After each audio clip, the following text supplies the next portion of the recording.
ప్రభా ఇది నా సమస్య తండ్రి. అయ్యా నా కుటుంబంలో ఈ సమస్య ఉంది ప్రభా. అయ్యా ఎవరికి చెప్పుకున్నా తీరట్లేదు ప్రభా. దయచేసి ఎవరు మౌనం ఉండదండి. నీ సమస్య మనుషులతో చెప్పుకుంటే అంతలాగే ఉంటుంది.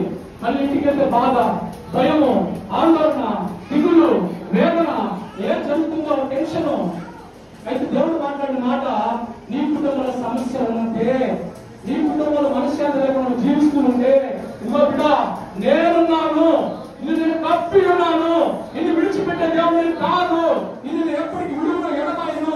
ఒక బిడ్డని తండ్రి తల్లి విడిచిపెట్టలేరండి. ఒక బిడ్డ కష్టం వస్తే తల్లిదండ్రిని విడిచిపెట్టలేరు. అలాగే మన దేవుడు కూడా మనం విడిచిపెట్టేవాడు కాదు, విడిచిపెట్టే దేవుడు కాదు. ఆయన అంటున్నాడు, ఇదిగో నా చేతి నేను కప్పి ఉన్నాను. ఒకవేళ నీకు సమస్య ఉండవచ్చు, నీ ఒంట్లో సమస్య ఉండవచ్చు, నీ ఇంట్లో సమస్య ఉండవచ్చు, అది అనారోగ్య సమస్య కావచ్చు, భార్యాభర్తల సమస్య కావచ్చు, అది అప్పు సమస్య కావచ్చు, లేదా వెలుగుతుంటే చూడలేని కళ్ళు ఎన్నో ఉన్నాయి. అయితే దేవుడు అంటున్నాడు, నాకు మొరపెట్టు, నేను యోగుడికి అద్దె ఖర్చు వేసినట్టు నీకు నేను అద్దె ఖర్చు వేస్తానంటున్నాడు. ఆయన మొరపెట్టు దయచేసి ఎవరు మౌనం ఉండదండి.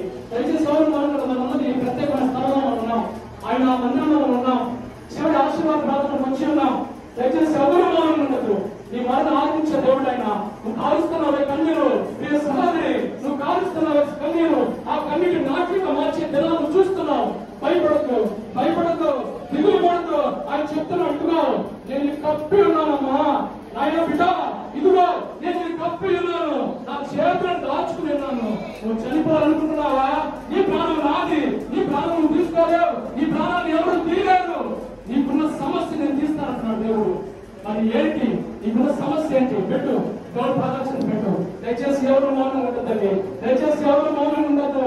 నీ కన్నిటిని ఎవరు తొడలేరు, నీ కన్నిటిని ఎవ్వరు కూడా తొడలేరు. కానీ దేవాది దేవుడు చెప్తున్నాడు, నేనున్నాను నీకు, నా చేతులను తప్పుకుంటాను, నీ కుటుంబాన్ని కడతాను, నీ భార్యాభర్తల శాంతి సమాధానం ఇస్తాను, బిడ్డల జీవితంలో ఎదుగు చేస్తాను. కుటుంబంలో ఎవరైనా సరే మాంత్రిక ప్రయోగం చేస్తుంటే యేసు క్రీస్తు నామములో అగ్నిలో కాలిపోను గాక. ఎవరైనా సరే చిక్కా చేసి ఉంటే, నీ కుటుంబాన్ని ఓడలేక, నీ కుటుంబం ఎదుగుదల చూసి తట్టుకోలేక, ఎవరైనా సరే ఆ యొక్క మాంత్రిక ప్రయోగం చేసి ఉంటే ఇప్పుడు యేసు నామములో అగ్నిలో కాలిపోను గాక. అడుగుదాం. సాతాను ఏమి చేయలేడు, శత్రువుని ఏమి చేయలేడు. నీ కుటుంబాన్ని చూసి ఓడలేకపోతున్నారేమో, నీకు పడుకునే నిద్ర రావట్లేదు, ఆయన అంటున్నాడు, ఇదిగో నేను నిద్రనిస్తాను. నువ్వు తింటున్న ఆహారం తింటున్నావే కానీ నువ్వు అసలు దాన్ని ధ్యాస లేదు. నువ్వు పడుకుంటే నిద్ర లేదు, నువ్వు నడుస్తున్న నడనట్టే ఉంది, పడుకున్నట్టే ఉంది. ఎందుకంటే ఇంటి చుట్టూ కుటుంబంలో సమస్యల వలయం సాతాను కంచి వేస్తున్నాడు. ఆ యొక్క సాతాను వేసిన కంచెను యేసు నామములో ఈ యొక్క ఆదివారం విలువలను ప్రకటిస్తున్నా.